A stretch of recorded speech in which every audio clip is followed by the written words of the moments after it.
Hello everyone. BSc final year के पिछले video में हमने बायोलॉजिकल इंटरेक्शंस के बारे में पढ़ा था।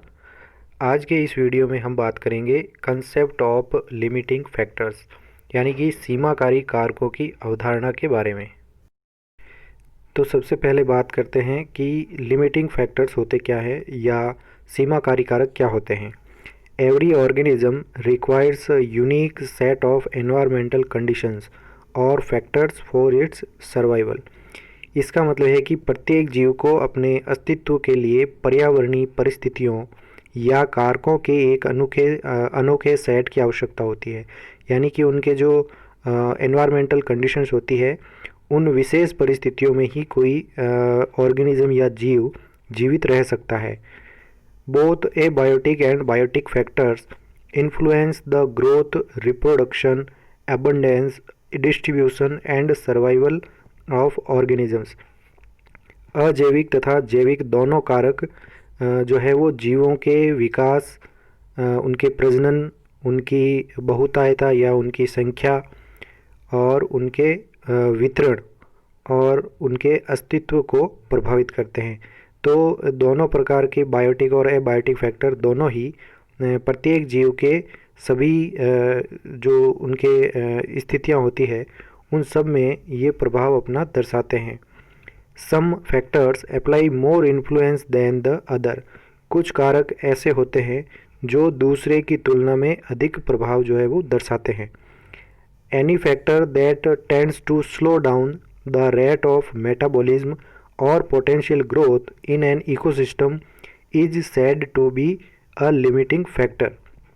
इसका मतलब है कि कोई भी कारक जो एक पारिस्थितिकी तंत्र में उपापचय या संभावित वृद्धि की दर को धीमा यानी कम करता है, वो एक सीमित कारक कहलाता है। यानी कि ऐसा कोई भी कारक जो किसी जीव के ऊपर ऐसा मिनिमम प्रभाव दर्शाता है कि उसके कारण उनके अंदर जो ग्रोथ होती है ऑर्गेनिजम्स के अंदर, वो ग्रोथ उनके अंदर कम हो जाती है। तो वह कारक एक ऐसा विशेष कारक है जिसके कारण ग्रोथ प्रभावित होती है, तो उसे लिमिटिंग फैक्टर जो है वो कहा जा सकता है। तो ये इनमें से कोई भी एक कारक हो सकता है, चाहे, और मोस्टली ये सभी कारक जो है वो एबायोटिक होते हैं, यानी अजैविक प्रकार के कारक होते हैं। The factor that controls the survival of an organism is said to be regulatory factor। इसका मतलब है कि किसी एक जीव के अस्तित्व को नियंत्रित करने वाला कारक जो है वो नियामक कारक कहलाता है, या उसे कहते हैं regulatory factor. Different ecosystem have different combinations of limiting factors. यानी विभिन्न पारिस्थितिकी प्रणालियों के अंदर कारकों को सीमित करने के लिए विभिन्न प्रकार के जो है वो कॉम्बिनेशंस या संयोजन पाए जाते हैं। Temperature, light, soil, humidity, carbon dioxide and oxygen pressures are important limiting factor. और इनके अंदर जो महत्वपूर्ण लिमिटिंग फैक्टर या सीमाकारी कारक है, उनमें से ये उदाहरण है इनके: टेम्परेचर यानी तापमान, प्रकाश, मिट्टी, आर्द्रता, कार्बन डाइऑक्साइड और ऑक्सीजन तथा प्रेशर यानी जो दबाव होता है, ये सभी जो है वो मुख्य प्रकार के लिमिटिंग फैक्टर्स या सीमाकारी कारक कहलाता है। तो ये मोस्टली सभी एबायोटिक फैक्टर्स के अंतर्गत ही आते हैं। When the factor remains constant and abundant, and if the organism has a wide range of tolerance, the factor is not a limiting factor। इसका मतलब है कि जब कारक स्थिर होता है या उसकी मात्रा जो है वो बहुत अधिक होती है, और यदि किसी जीव के अंदर सहनशीलता की एक बड़ी रेंज होती है, तो वो कारक सीमित कारक के अंतर्गत नहीं आता है। इसका मतलब है कि कोई भी कारक अगर बहुत ही अधिक मात्रा में है और किसी जीव में उसको टॉलरेट करने की यानी सहनशीलता की जो क्षमता है वो बहुत ही अधिक है, यानी उसके मिनिमम से भी कम को वो टॉलरेट कर सकता है और उसके मैक्सिमम होने के बाद में भी उसको टॉलरेट कर सकता है, तो वो कारक जो है वो लिमिटिंग फैक्टर के अंतर्गत नहीं आता है। but if the factor fluctuates and the organism has a narrow range of tolerance, the factor can be called a limiting factor. लेकिन अगर कारक में फ्लक्चुएशन होता है यानी उतार चढ़ाव अगर होता है और जीव में सहनशीलता की एक संकीर्ण सीमा होती है, यानी उनकी लिमिट जो है वो कम होती है, छोटी रेंज के अंदर होती है, तो उस कारक को सीमित कारक कहा जा सकता है। जैसे अगर माने तो टेम्परेचर जो है एक एबायोटिक फैक्टर है, और इस ये टेम्परेचर जो है अनेक ऑर्गेनिजम्स को विभिन्न प्रकार से प्रभावित करता है। कुछ एनिमल्स ऐसे होते हैं जो टेम्परेचर की बहुत ही छोटी रेंज के अंतर्गत वो जीवित रह सकते हैं। इससे कम या उससे अधिक होने पर वे जीव वहाँ से माइग्रेट कर जाते हैं या उनकी डेथ हो जाती है। और कुछ जीव ऐसे होते हैं जो टेम्परेचर की एक अधिक परास या उसकी बड़ी रेंज के अंतर्गत जीवित रह सकते हैं। तो ऐसे जीव जो कम टेम्परेचर रेंज के अंदर जीवित रहते हैं हम उसको तनुतापी या स्टेनोथर्मल कहते हैं। और जो टेम्परेचर की बड़ी परास को या बड़ी रेंज को सहन कर सकते हैं, यानी बहुत ही कम टेम्परेचर में भी जीवित रह सकते हैं और बहुत अधिक होने पर भी जीवित रह सकते हैं, तो ऐसे जंतु यूरीथर्मल या उन्हें कहते हैं पृथुतापी प्रकार के होते हैं, क्योंकि उनमें सहनशीलता की रेंज बड़ी होती है। तो ऐसे जीव जिनमें सहनशीलता की रेंज अधिक है वहाँ पर टेम्परेचर लिमिटिंग फैक्टर का कार्य नहीं करेगा, लेकिन जो कम रेंज के अंदर पाए जाते हैं जीव जो कम परास को सहन कर सकते हैं, ऐसे जीवों के लिए टेम्परेचर लिमिटिंग फैक्टर के रूप में उपस्थित होता है।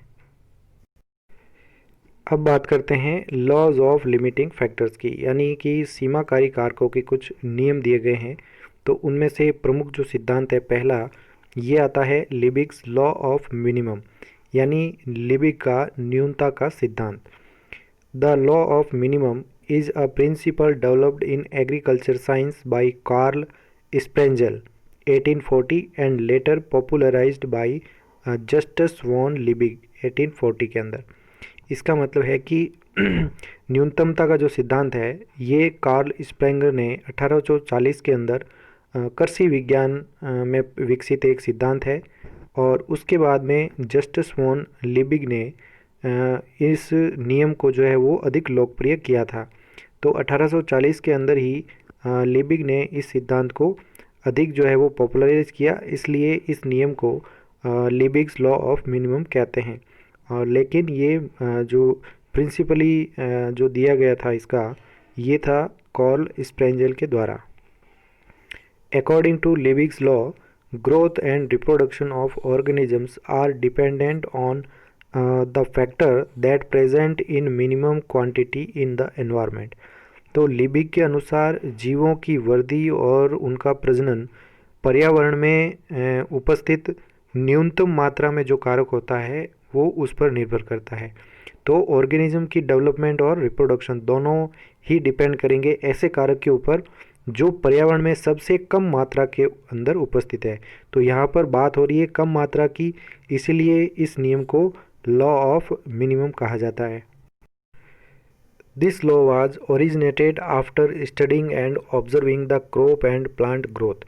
अब जो इस नियम की जो उत्पत्ति है ये फसल तथा पौधों के विकास के अध्ययन और उसके अवलोकन के बाद में हुई थी, यानी कि ये जो नियम है वो प्रिंसिपली दिया गया था क्रॉप के ऊपर और प्लांट ग्रोथ के ऊपर, यानी फसलों के ऊपर और उनके वृद्धि के बाद में इस नियम को दिया गया था। The studies reveal that if we increase the supply of nutrients already present in enough amount it does not affect the growth of plant. तो अध्ययन के द्वारा ये पता चलता है कि यदि हम पहले से ही पर्याप्त मात्रा में मौजूद पोषक तत्वों की आपूर्ति बढ़ाते हैं तो ये पौधों के विकास को प्रभावित नहीं करते हैं।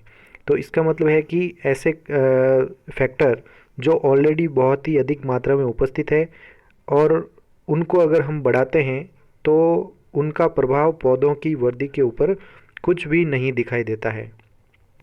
But when we provide the nutrients which are present in scarcity और in limited supply, growth improvements are detectable। इसका मतलब है कि जब हम ऐसे पोषक तत्वों को बढ़ाते हैं या हम पौधों को देते हैं जिसकी कमी या वो सीमित आपूर्ति के अंदर मौजूद होते हैं पहले से ही, तो उसके बाद हम देखते हैं कि उनके ग्रोथ यानी उनके वृद्धि के अंदर इम्प्रूवमेंट्स जो होते हैं वो दिखाई देते हैं, यानी कि उनमें वृद्धि में सुधार होता है यानी तेज़ी आती है। तो अगर ऐसे न्यूट्रिएंट्स बढ़ाए जाए जो ऑलरेडी पहले से ही जो है वो पौधों को कम उपलब्ध हो रहे हैं, और अगर हम इनकी सप्लाई पौधों को बढ़ा दें तो इन पौधों की ग्रोथ जो है वो तेज़ी से बढ़नी शुरू हो जाती है। तो इसका मतलब है कि जो सबसे कम मात्रा में न्यूट्रिएंट्स उपलब्ध है पौधों को, उनकी सप्लाई बढ़ाने पर ही पौधों की ग्रोथ अधिक होती है। तो इससे पता चलता है कि ये जो सबसे कम मात्रा में उपस्थित कारक होते हैं वे ही उनका एक लिमिटिंग फैक्टर होता है। अब बात करते हैं ब्लैकमैन्स लॉ ऑफ लिमिटिंग फैक्टर की।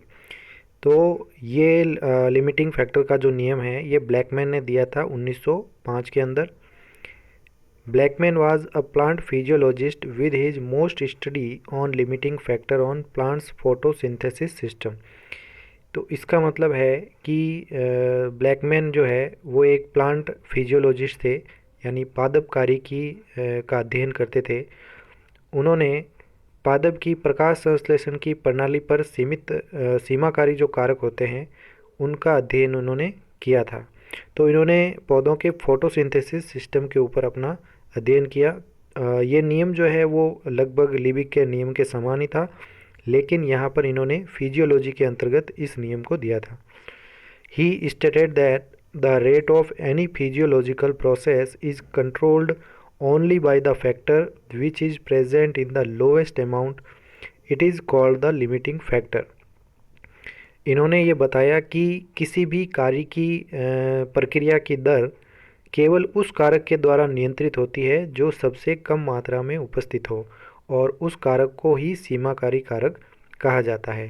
तो इन्होंने प्लांट की फोटोसिंथेसिस सिस्टम के ऊपर यानी इनके फिजियोलॉजी के अंतर्गत ये अध्ययन किया था, और उन्होंने ये देखा कि ये जो प्रोसेस है फिजियोलॉजिकल प्रोसेस या जो कार्य की प्रणाली है या इसकी प्रक्रिया है ये केवल उनके द्वारा ही कंट्रोल होती है जो सबसे कम मात्रा में उपस्थित होते हैं। तो ये ब्लैकमैन का लॉ ऑफ लिमिटिंग फैक्टर है। Thank you so much. अगले वीडियो में हम लॉ ऑफ टॉलरेंस जो सैलफोर्ड ने दिया था उसके बारे में हम पढ़ेंगे।